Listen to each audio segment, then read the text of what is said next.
नमस्कार विद्यार्थी मित्रांनो, आजच्या व्हिडिओमध्ये पहिल्यांदा तुमचं सगळ्यांचं स्वागत। इयत्ता 10वी विषय विज्ञान भाग 2 यातील हा तिसरा व्हिडिओ आपण आज पाहतोय। इयत्ता 10वीच्या विज्ञान भाग 2 विषयातील 7वा जो टॉपिक आहे इंट्रोडक्शन टू मायक्रोबायोलॉजी यातील हा तिसरा व्हिडिओ आहे। मित्रांनो, यापूर्वीचे 2 व्हिडिओ तुम्ही नक्की पाहिले असतील आणि या टॉपिकचा उर्वरित भाग आपण आजच्या तिसऱ्या व्हिडिओमध्ये पाहणार आहोत। इंट्रोडक्शन टू मायक्रोबायोलॉजी यामध्ये एकूण 3 पॉइंट्स आपण पाहणार आहोत। त्यामध्ये ॲप्लाइड मायक्रोबायोलॉजी, इंडस्ट्रियल मायक्रोबायोलॉजी आणि प्रॉडक्ट्स। आत्तापर्यंतच्या व्हिडिओमध्ये आपण काय काय माहिती घेतली आहे हे सारांशाने बघूयात। त्यामध्ये ॲप्लाइड मायक्रोबायोलॉजी, इंडस्ट्रियल मायक्रोबायोलॉजी या दोन्हीमध्ये काय फरक आहे, कशा पद्धतीने काम चालतं याविषयी आपण बघितलं। त्यानंतर इंडस्ट्रियल मायक्रोबायोलॉजीचे जे मेन फीचर्स आहेत त्याविषयी माहिती घेतली। इंडस्ट्रियल मायक्रोबायोलॉजीमध्ये कोणकोणत्या प्रकारचे प्रॉडक्ट्स असतात त्याविषयी आपण माहिती घेतली। डेअरी प्रॉडक्ट्स, त्यानंतर योगर्ट प्रॉडक्ट्स, त्यानंतर बटर, चीज प्रोडक्शन याविषयी आपण माहिती घेतली। त्यानंतर प्रोबायोटिक्स म्हणजे काय, प्रोबायोटिक्सचा उपयोग कशा पद्धतीने होतो, त्यानंतर ब्रेड निर्मिती, त्यानंतर व्हिनेगर प्रोडक्शन याविषयी आपण माहिती घेतली।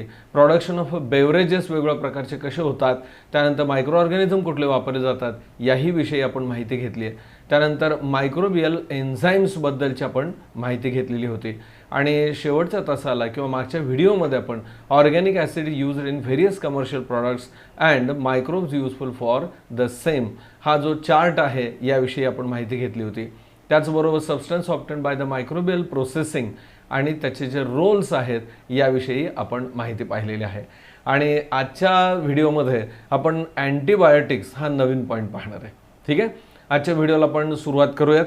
यामध्ये अँटीबायोटिक्स याबद्दलची आपल्याला आत्तापर्यंत काय माहिती आहे, काय ऐकलेलं आहे याविषयी आधारित आपल्याला प्रश्न विचारलेला आहे।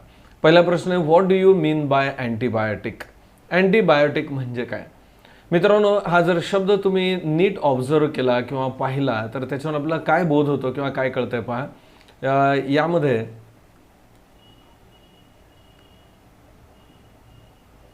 अँटीबायोटिक जो शब्द आहे तो शब्द कसा तयार झालाय तर याच्यामध्ये 2 पार्ट आहेत, अँटी आणि बायोटिक्स। या अँटी याचा अर्थ विरोध करणारा किंवा मारणारा आणि बायोटिक याचा अर्थ काय, सजीव। म्हणजे असा एक प्रॉडक्ट किंवा असा एक ऑर्गॅनिक कंपाऊंड म्हणता येईल की जे ऑर्गॅनिझमला किंवा दुसऱ्या सजीवाला मारण्यासाठी वापरलं जातं आहे। लक्षात येत आहे आपल्याला नेमकी अँटीबायोटिकबद्दल डेफिनेशन काय सांगता येईल? Antibiotic is a organic substance which is produced by the bacteria और the fungi and it is used to kill the another pathogenic microorganism. म्हणजे एका सजीवापासून तयार झालेला पदार्थ की जो दुसऱ्या हार्मफुल सजीवाला किंवा रोग निर्मिती करणाऱ्या सजीवांसाठी वापरला जातो त्याला म्हणायचं अँटीबायोटिक। ठीक आहे, नेक्स्ट सेकंड क्वेश्चन बघूयात, which precaution should be taken about their consumption? म्हणजे आपण अँटीबायोटिक्स बऱ्याच वेळेला आजारी पडल्यानंतर डॉक्टर जे आहेत ते अँटीबायोटिक हे प्रिस्क्राईब करतात। तर हे घेत असताना आपण कोणती काळजी घ्यायला पाहिजे? पहिली महत्त्वाची गोष्ट अशी आहे की अँटीबायोटिक हे आपण स्वतःहून पूर्वी डॉक्टरांनी दिलं होतं म्हणून घ्यायचं नाही आहे। जर डॉक्टरांचं प्रिस्क्रिप्शन असेल त्यांच्या सल्ल्यानंच आपण अँटीबायोटिक घेणं आवश्यक आहे। हा पहिला महत्त्वाचा पॉईंट आहे। दुसरी गोष्ट अशी आहे की अँटीबायोटिकचा जो डोस आहे डॉक्टरांनी प्रिस्क्राईब केला आहे तो डोस पूर्ण घ्यायला पाहिजे। 1-2 दिवस औषध घेतलं, आपल्याला बरं वाटायला लागलं, आता गरज नाही म्हणून मधून सोडायचं नाही। जर समजा आपण अँटीबायोटिकचा डोस इनकम्प्लीट घेतला तर त्याचा परिणाम हा उलट होतो। म्हणजे जे मायक्रोब ऑर्गॅनिझमला पॅथोजनला मारण्याची ॲक्शन जे अँटीबायोटिककडून चालू आहे ती थांबते आणि कदाचित आजार कमी होण्याच्या ऐवजी परत आजार वाढण्याची शक्यता आहे। त्यामुळे डोस पूर्ण घेणं हे नितांत आवश्यक आहे। आणखीन एक गोष्ट आहे की अँटीबायोटिक जे आहेत ते त्याची जी एक्सपायरी डेट आहे ते पाहून घेतले पाहिजेत। कधीही एक्सपायरी डेट उलटून गेलेले अँटीबायोटिक वापरू नयेत। आणि आणखीन एक गोष्ट याच्यावरती लक्षात ठेवायला पाहिजे की प्रेग्नंट वुमन जे आहेत म्हणजे गर्भवतीच्या स्त्रिया आहेत त्यांनी डॉक्टरांच्या सल्ल्याशिवाय अँटीबायोटिक घेऊ नये आणि शक्यतो ते घेणं टाळलं पाहिजे। ठीक आहे, मला वाटतं ह्या दोन्ही प्रश्नांची उत्तरं तुम्हाला समजली असतील किंवा लक्षात आली असतील। आता अँटीबायोटिक्सबद्दलची इन्फॉर्मेशन दिली आहे, आता आपण चर्चा केली आहे, ते बघूयात पुस्तकात काय दिलं आहे। Many diseases of the human and other animals have been controlled due to the antibiotic obtained from the different types of bacteria and fungi. Antibiotic जे आहेत हे निर्मिती किंवा ते कसे मिळवले जातात, तर बॅक्टेरिया किंवा फंगायपासून. So human diseases as well as the other animal diseases are controlled by using the antibiotics, and these antibiotics are produced by the bacteria or some kind of a fungi also. Antibiotics like, आता अँटीबायोटिक्सचे काही examples आहेत ते आपण समजून घेऊयात. Antibiotics like penicillin, then cephalosporins, monobacterium, bacitracin, erythromycin, gentamicin, neomycin, streptomycin, tetracyclines, then vancomycin. These are the examples of antibiotics. यातली काही नावं आपण ऐकली असतील मित्रांनो, याला पर्याय नाही, आपल्याला परत परत वाचूनच ही नावं लक्षात ठेवावी लागणार आहेत आपल्याला. पहा कोणकोणते अँटीबायोटिक्स आपल्या प्रचलित आहेत. मला वाटतं पेनिसिलिन, स्ट्रेप्टोमायसिन ही किमान 2 नावं तर आपण नक्की ऐकली असतील. पेनिसिलिन, सेफेलोस्पोरिन्स, देन मोनोबॅक्टेरियम, बॅसिट्रेसिन, त्यानंतर इरिथ्रोमायसिन, जेंटामायसिन, निओमायसिन, स्ट्रेप्टोमायसिन, टेट्रासायक्लिन्स आणि व्हॅन्कोमायसिन या प्रकारचे अँटीबायोटिक्स उपलब्ध आहेत. These are used against the various strains of the gram positive and gram negative bacteria. हे जे अँटीबायोटिक्स आहेत ह्या वेगवेगळ्या प्रकारच्या बॅक्टेरियाला किंवा पॅथोजनला किल करण्यासाठी वापरले जातात. आता ज्या पॅथोजनला आपण मारतो किंवा मारण्यासाठी वापरले जातो त्याच्यामध्ये 2 प्रकार आहेत. आता इथं काय नावं सांगितलेत, एक म्हणजे ग्राम पॉझिटिव्ह आणि दुसरं जे आहे ते ग्राम निगेटिव्ह. आता हे नेमकं ग्राम पॉझिटिव्ह किंवा ग्राम निगेटिव्ह म्हणजे काय हे आपण समजून घेऊयात. मित्रांनो, बॅक्टेरिया आकाराने तुलनेने खूप लहान आहेत आणि त्यांना ऑब्झर्व करण्यासाठी आपण मायक्रोस्कोप वापरतो. परंतु मायक्रोस्कोपवरती पाहत असताना त्यांना आपण काही स्टेन्स वापरतो किंवा रंग वापरतो, रंजक द्रव्य वापरतो. तर त्यामध्ये ग्राम पॉझिटिव्ह आणि ग्राम निगेटिव्ह या पद्धतीनं बॅक्टेरियांची वर्गवारी केली जाते. म्हणजे एक व्हायलेट कलरचा स्टेन किंवा डाय हा बॅक्टेरियाला दिला जातो. जे बॅक्टेरिया अशा आहेत की त्यांचं सेल वॉल हे स्टेन घेतं आणि आपण जेव्हा हे बॅक्टेरिया मायक्रोस्कोप खाली ऑब्झर्व करतो त्यावेळेला ते व्हायलेट कलरचे दिसतात. आणि दुसरा जो वर्ग आहे म्हणजे ग्राम निगेटिव्ह, या बॅक्टेरियांच्या बाबतीत मात्र त्यांचं सेल वॉल हे स्टेन घेत नाही, म्हणजे ते व्हायलेट कलरचे दिसत नाहीत. यानुसार बॅक्टेरियानं ग्राम स्टेन जे आहे ते घेत असतील तर पॉझिटिव्ह आणि जर स्टेन होत नसतील तर निगेटिव्ह, या 2 प्रकारामध्ये वर्गीकृत केलं जातं. मला वाटतं हा कन्सेप्ट तुम्हाला नक्की लक्षात आला असेल. आणि यानुसार अँटीबायोटिकचा वापर केला जातो. Rifamycin is effective against the tuberculosis. आपण यादी आत्ता खूप मोठी पाहिली. याच्याशिवाय आणखीन एक अँटीबायोटिक आहे, स्पेसिफिकली हे ट्युबरक्युलोसिस वापरलं जातं, ज्याला मराठीमध्ये आपण TB किंवा क्षयरोग असं म्हणतो. तर त्यासाठी TBसाठी स्पेसिफिकली हे रेफामायसिन अँटीबायोटिक वापरलं जातं.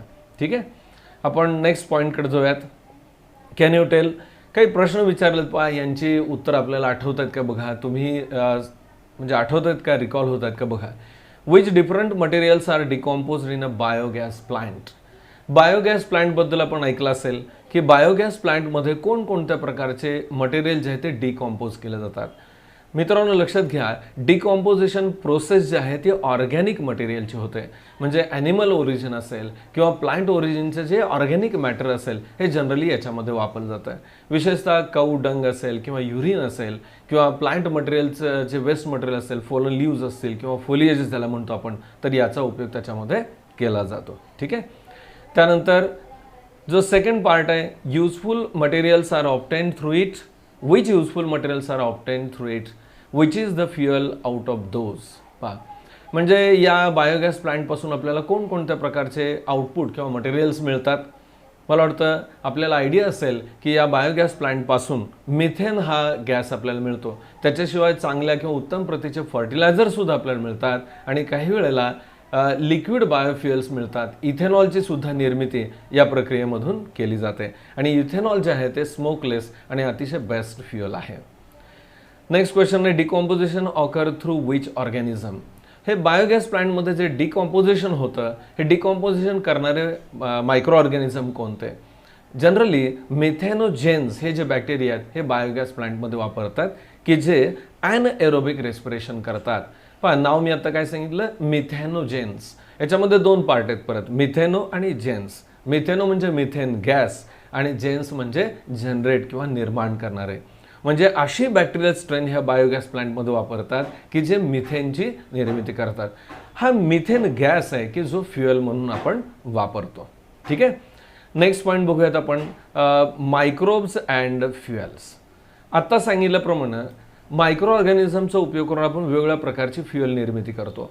यामध्ये सॉलिड फ्युएल, लिक्विड फ्युएल आणि गॅसेस फ्युएल असे आपल्याला कॅटेगरायझेशन करता येईल.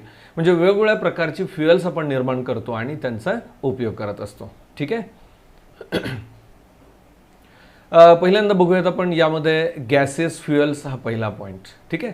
Methane can be obtain by the microbial anaerobic decomposition of urban agricultural and industrial waste.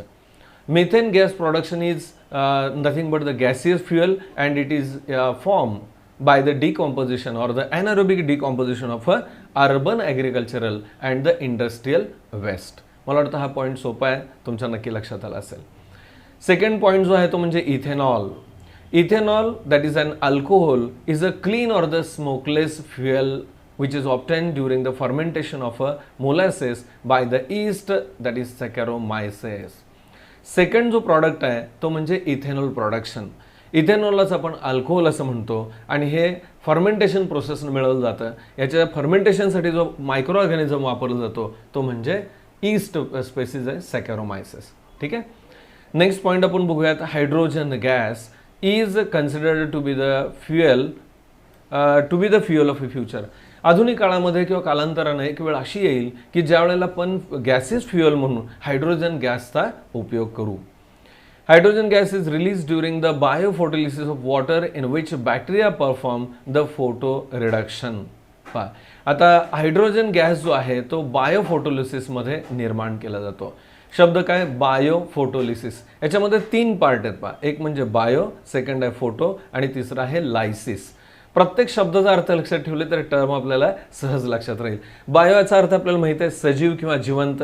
Photo याचा अर्थ लाईट आणि लायसिस म्हणजे विभागणी करणे, अलग विलग सुट्टे सेपरेट करणे, त्याला म्हणायचं लायसिस. म्हणजे नेमकं काय तर बायो म्हणजे जैवच्या साह्यानं, सजीवांच्या साह्यानं फोटोलिसिस म्हणजे प्रकाशाच्या सानिध्यामध्ये लायसिस केलं जातं. म्हणजे वॉटर मॉलिक्यूल हा ब्रेकडाऊन होतो आणि त्याच्यापासून हायड्रोजन गॅसची निर्मिती होते. लक्षात येते. बायोफोटोलिसिस म्हणजे काय, वॉटर मॉलिक्यूल जो आहे तो जैव ऊर्जेचा आणि लाईट एनर्जीचा उपयोग करून त्याचं लायसिस केलं जातं आणि वॉटर मॉलिक्यूल जो आहे तो ब्रेकअप केला जातो. त्यानंतर बाजूला एक डायग्राम दिली आहे पहा, सॅकॅरोमायसिस दॅट इज ईस्ट. खरं तर ह्या बॅक्टेरिया कशा प्रकारचे असतात किंवा फर्मेंटेशन कसं होतं याबद्दलची माहिती आपण पूर्वीच्या काही भागामध्ये पाहिलेली आहे. Then similar to fuels various industrial chemicals are also produce through the microbial process.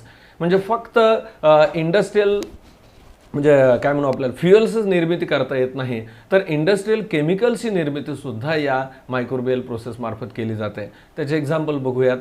Various alcohols, acetone, organic acid, fatty acids, polysaccharides that are useful as a raw material in a industry. पण नेमके इंडस्ट्रीमध्ये कोणकोणत्या प्रकारचे chemicals किंवा पदार्थ बनवले जातात तर त्यामध्ये alcohols, acetone, organic acid, fatty acids, polysaccharides हे सुद्धा युजफुल घटक जे आहेत ते निर्माण केले जातात. Some of these are useful as a raw material for plastic and food products. या इंडस्ट्रीमध्ये जे निर्माण होणारे प्रॉडक्ट आहेत त्यापैकी काही प्लास्टिक इंडस्ट्रीमध्ये उपयोगाला येतात तर यापैकी काही हे फूड प्रॉडक्ट्स म्हणून सुद्धा वापरले जातात. त्यानंतरचा जो नेक्स्ट पार्ट आहे तो आपण बघूयात. इथे एक डायग्राम दिले पहा, बायोफ्युएल प्रोडक्शन. बायोफ्युएल प्रोडक्शन कशा पद्धतीने केलं जातं किंवा याचं कार्य कसं चालतं याविषयी आपण बघूयात. जस्ट एक सेकंड, मी थोडंसं आपल्या सोयीसाठी मी माझी जागा बदलतो म्हणजे आपल्याला हे डायग्राम व्यवस्थित पाहता येईल मित्रांनो.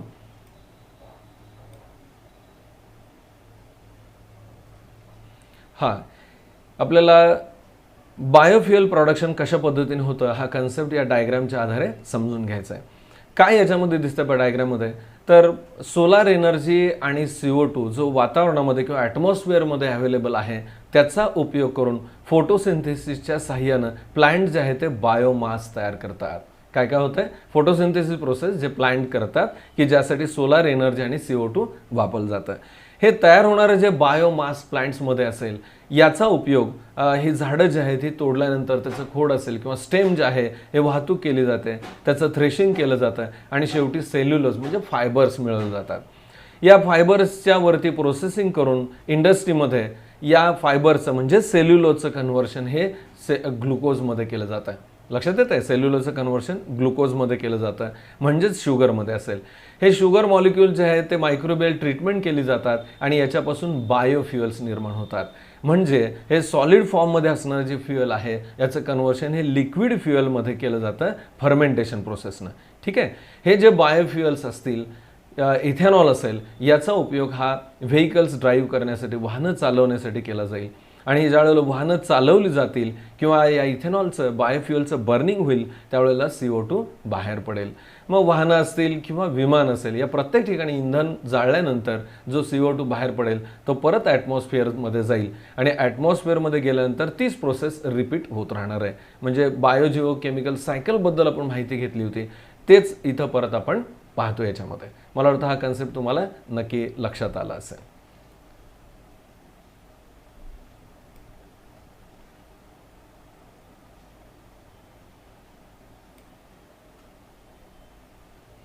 आपण पुस्तकामध्ये याविषयी काय माहिती दिली बघूयात. Observe the figure 7.7 and discuss about the biofuel. आता आपण ह्या डायग्रामच्या आधारे बायोफ्युअल नेमकं निर्मिती कशी होते आणि त्याचं युटिलायझेशन कसं केलं जातं हे पाहिलं.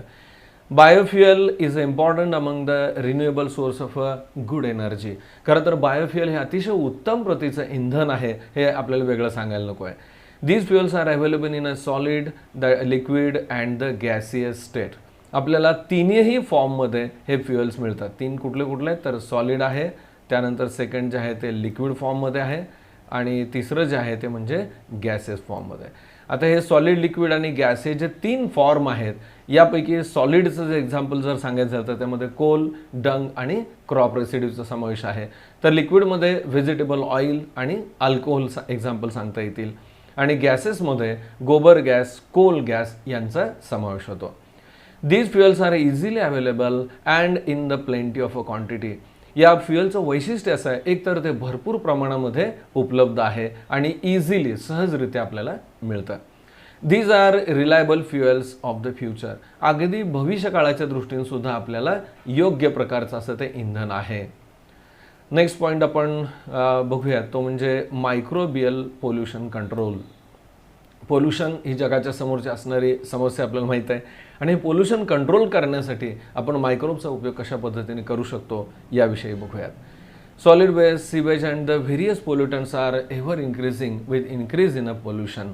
सॉलिड वेस्ट असेल, लिक्विड वेस्ट असेल, कुठल्याही प्रकारचं जो वेस्ट आहे हे पोल्युशन घडण्याला कारणीभूत आहे आणि हे वरचेवर पोल्युशन जे वाढत आहे किंवा समस्या वाढत आहे त्यासाठी आपल्याला गांभीर्याने याचा विचार करणं आवश्यक आहे. Along with it, ever increasing disease and degradation of environment are the worldwide problem. म्हणजे जगाच्या समोर असणारी एक मोठी समस्या आहे. Especially cities in the densely populated countries like India are affected with these problems. म्हणजे पोल्युशन वाढणं ही खूप मोठी समस्या आपल्या भारतासारख्या देशामध्ये तरी आहे की जिथे लोकसंख्या खूप मोठ्या प्रमाणावर आहे. Life of the future generation will be difficult if these problems are not solved at a right time and a right extent. जर समजा ही समस्या आपण गांभीर्याने विचारत नाही घेतली, म्हणजे कशाची, तर पोल्युशन कंट्रोल करण्याची, तर फ्युचरमध्ये आपलं आरोग्य धोक्यात येऊ शकतं. Let us see the role of a microbes in a environment. Exactly हे पोल्युशन कंट्रोल करण्यासाठी आपल्याला मायक्रोबची मदत कशा पद्धतीने घेता येईल याविषयी आपण बघणार आहोत. You already know that microbes are used in the disposal of a solid waste management through the biogas plant and the compost production. आपल्याला काही अंशी हे माहीत आहे की बायोगॅस प्लांट जे आहे त्याच्यामध्ये मायक्रो ऑर्गॅनिझमचा उपयोग करून जे काही कॉम्पोस्ट निर्मिती केली जाते किंवा ज्याला आपल्याला सॉलिड वेस्ट म्हणता येईल त्याचं डिकॉम्पोजिशन करून आपण मिथेन गॅस किंवा प्रॉडक्ट मिळवत असतो. How urban waste that is accumulated in terms of a tons may be disposed of. आता आपल्याला विचार असा करायचा की जे अर्बन वेस्ट आहे, अर्बन वेस्ट म्हणजे ज्याला आपण शहरी कचरा असं म्हणतो, तर त्या दृष्टीने ह्या अर्बन वेस्ट जो कलेक्ट केला जातो त्याचं काय केलं जातं. आपण पाहतो जर शहरात आपण राहत असेल तर शहरामध्ये खास महानगरपालिकेतर्फे गाड्यांची व्यवस्था केलेली आहे. विशिष्ट वेळेला ह्या गाड्या येतात आणि सर्व लोक कचरा जो आहे तो त्या गाड्यामध्ये टाकतात. पण हा कचरा नेमका कुठं नेतात, त्याचं पुढं काय केलं जातं हे आपल्याला माहीत असलं पाहिजे. तर हा जो सॉलिड वेस्ट आहे, हा सॉलिड वेस्ट ड्राय वेस्ट आणि वेट वेस्ट या पद्धतीनं वेगळा केला गेला पाहिजे, याही सूचना आपल्याला दिल्या जातात. तर हा जो कचरा आहे हा गावाबाहेर नेऊन तिथं काही मोठमोठे खड्डे खणले जातात आणि त्या खड्ड्यामध्ये तो गाडला जातो किंवा पुरला जातो. वरती त्याच्यावरती मातीचा लेअर दिला जातो. काही कालावधीनंतर त्याचं डिकॉम्पोजिशन होतं, त्याच्यापासून मिथेन गॅस मिळतो आणि त्याचबरोबर त्याच्यातून जे सिवेज बाहेर पडेल प्रोसेसिंग केल्यानंतर ते त्या मानानं दूषितता त्याची जी आहे ती कमी असते. बाजूला डायग्राम पण दिलेली आहे, त्याच्यावरून आपल्या हे लक्षात येईल. विशेषतः हे जे केलं जातं याला आपण लँड फिलिंग साईट्स असं म्हणतो. याच्यासाठी शब्द काय वापरलाय? Land feeling sites. लँड म्हणजे भूभाग, फिलिंग म्हणजे गाडणे आणि साईट्स म्हणजे जागा. साधारणतः शहराच्या आउटसाईड म्हणजे बाहेर जिथं लोकवस्तीपासून खूप अंतर आहे अशा ठिकाणी ह्या लँड फिलिंग साईट्स असतात की ज्या ठिकाणी हा कचरा जो आहे तो पुरला जातो किंवा गाडला जातो. आता हे करत असताना त्या म्हणजे जे साईट्स आहेत ते गावाबाहेर का असतात? तर तो जो कचरा आहे त्याच्यामुळं पोल्युशन होणार नाही किंवा घाण वास येणार नाही आणि लोकांना त्रास होणार नाही या दृष्टीने हे केलं जातं. त्याची जी रचना आहे ही डायग्राममध्ये दाखवली पहा. हे जमिनीमध्ये असणारा खड्डा आहे. या खड्ड्याच्या आतल्या बाजूला एक प्लास्टिक अंथरलं जातं की जेणेकरून या कचऱ्यामध्ये जे काही टॉक्सिक सबस्टन्सेस असतील त्यामुळं बाजूच्या सॉईलचं पोल्युशन होणार नाही.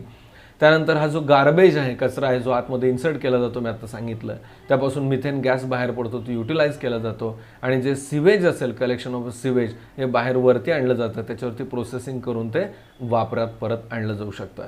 आणि सगळ्यात महत्त्वाचं, हा जो खड्डा खणलेला आहे त्याची खोली किती असावी हे ठरवण्यासाठी याच्या बाजूला एक मॉनिटर करण्यासाठी वेल असते, म्हणजे विहीर किंवा ज्याला आपण बोअर म्हणतो ना, बोअर, त्या बोअरच्या साह्यानं हे पाण्याची पातळी पाहिली जाते. याचा उद्देश असा की हा जर खड्डा खूप खाली गेला तर हे वाहतं पाणी किंवा ग्राउंड वॉटर जे आहे ते आतमध्ये येण्याची शक्यता, पर्क्युलेट होण्याची शक्यता आहे. परत हे टॉक्सिक सबस्टन्सेस आतमध्ये या पाण्यात उतरतील. यासाठी काळजीपूर्वक हा खड्डा खोल असावा, परंतु ग्राउंड वॉटर लेवल जे आहे त्याचा विचार करून याची निर्मिती केली जाते. ठीक आहे. आपण काही प्रश्न विचारले त्यांच्याविषयी बघूयात. Why is it is asked to segregate wet and dry waste in each home? प्रत्येक घरामध्ये अशी सूचना दिली जाते की जो गार्बेज कलेक्ट केला जातो, जो कचरा गोळा केला जातोय, त्यामध्ये सुका आणि ओला कचरा हा वेगळा गोळा करा. असं का सांगतात? मित्रांनो, आपल्याला माहित आहे की वेट गार्बेज जो आहे, ओला कचरा जो आहे, त्याच्यामध्ये ऑर्गॅनिक मॅटर आहे की ज्या ऑर्गॅनिक मॅटरवरती प्रोसेसिंग करून आपण कॉम्पोस्ट निर्मिती करू शकतो, बरोबर आहे. आणि जो ड्राय वेस्ट आहे किंवा कोरडा कचरा आहे याच्यामध्ये प्लास्टिक, मेटल किंवा ग्लास यासारखे सबस्टन्सेस आहेत की ज्याचं रियूज किंवा आपण रिसायकलिंग करू शकतो. म्हणजे जर गार्बेज कलेक्ट करताना ड्राय आणि वेट वेगळा केला तर त्यांच्यावरती प्रोसेसिंगची पद्धत बदलता येते आणि आपल्याला त्याचा उपयोग करता येतो. What is done with the segregated waste? हे वेगळं केलेले जे वेस्ट आहे याचं नेमका काय केलं जातं? मी आता सांगितल्याप्रमाणे जर वेट वेस्ट असेल तर त्याचं डिकॉम्पोजिशन करून आपण उत्तम प्रतीचं कॉम्पोस्ट बनवू शकतो. आणि जर ड्राय वेस्ट असेल, ड्राय सॉलिड वेस्ट असेल तर त्याचं आपण रिसायकलिंग किंवा रियूज करू शकतो. नेक्स्ट क्वेश्चन पहा. Which is most appropriate method of disposal of dry waste? Dry वेस्टची सगळ्यात चांगली पद्धत कोणती? मला वाटतं आत्ता जे आपण वरचे 2 प्रश्न चर्चा केले त्यावरून तुम्हाला लक्षात आलं असेल की ड्राय जे वेस्ट आहे त्याला रियूज करणं किंवा रिसायकलमध्ये आणणं हे जास्त योग्य ठरणार आहे. आपण या लँड फिलिंग साईटबद्दल जी दिलेली माहिती आहे पुस्तकामध्ये ती बघूयात. Degradable waste being accumulated in urban areas is used for this purpose. Large pits are dug in the open space far away from the residential area and those pits are lined with plastic sheets as a percolation against the pollution of a soil due to the leaching of a toxic and harmful materials. See, these landfills are formed outside the cities to avoid the pollution or the we can say bad odor which is coming out from the solid waste. So these pits are made outside the cities and these pits are internally covered by the plastic sheets. Why? To avoid the we can say entry of a toxic substances from the sewage or the garbage into the soil. So soil pollution can be avoided by lining or we can say covering the pits internally. Okay. Then compressed waste is dumped in the pits. What is the method used? Whatever the solid waste which is collected, it is compressed and then it is dumped in the pit. It is covered with the layers of a soil, sawdust, leafy waste and the specific biochemicals. ज्यावेळेला हा कचरा या खड्ड्यामध्ये टाकला जाणार आहे त्यामध्ये soil, त्यानंतर सॉडस्ट, लिफी वेस्ट आणि स्पेसिफिक बायोकेमिकल्स जे आहेत ते ॲड केले जातील. Bioreactors are mix at some places. काही वेळेला बायोरिॲक्टर्स सुद्धा मिक्स केले जातात. Microbes are present in the soil and other top layer decompose the waste. ज्यावेळेला हे पीठमध्ये या खड्ड्यामध्ये हे सगळं solid waste, wet solid waste जे आहे ते गाडलं जाईल त्यावेळेला मायक्रोबायल ॲक्शन होईल किंवा मायक्रोबियलच्या सहाय्यानं, मायक्रोबच्या सहाय्यानं त्याचं डिकॉम्पोजिशन होईल आणि उत्तम प्रतीचं जे प्रॉडक्ट असेल ज्याला आपल्याला कॉम्पोस्ट म्हणता येईल त्याची निर्मिती होईल.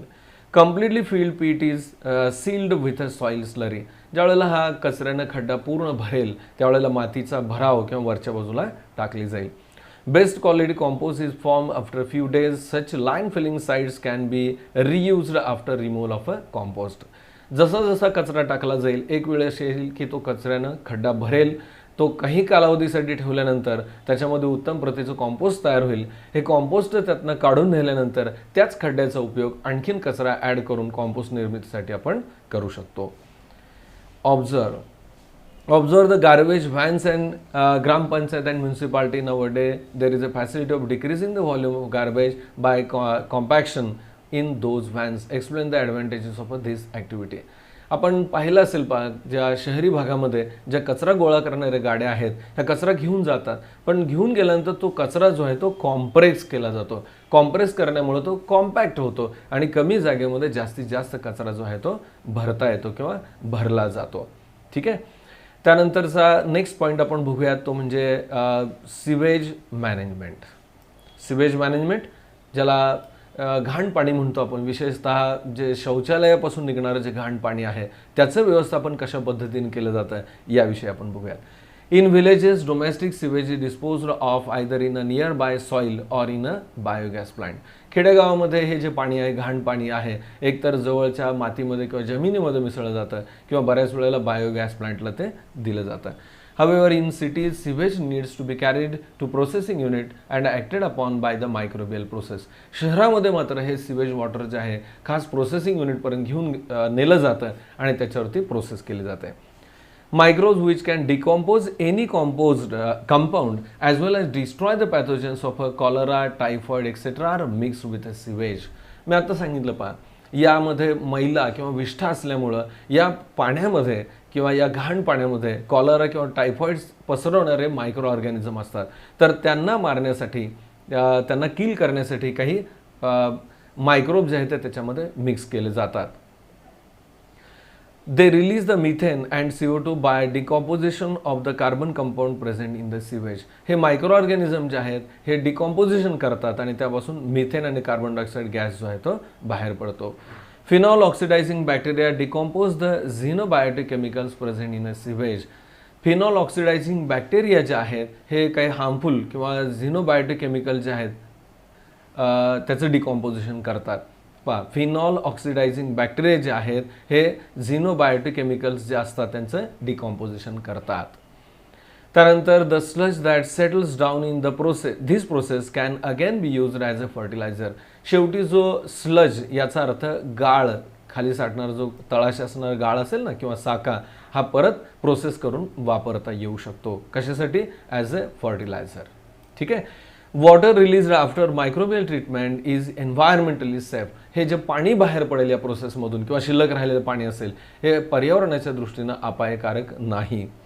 Microbes are used for the bioremediation of the environment polluted due to the sewage. आणि आणखीन एक काय फायदा आहे तर microbes are used for the bioremediation of the environment polluted due to the sewage. म्हणजे मायक्रो ऑर्गॅनिझमचा उपयोग करून आपण इथं पोल्युशन जे आहे ते कंट्रोलमध्ये आणू शकतो. म्हणजे सजीवांचा उपयोग करून सुद्धा आपल्याला पोल्युशन हे कंट्रोलमध्ये आणता येतं. इथे एक पॉईंट आहे, कलेक्ट द इन्फॉर्मेशन. आपल्याला काही माहिती जमा करण्यासाठी सांगितलेली आहे. मला वाटतं नेटच्या आधारे तुम्ही माहिती नक्की जमा कराल. मित्रांनो, आजच्या व्हिडिओमध्ये आपण काय काय माहिती घेतली सारांशानं बघूयात.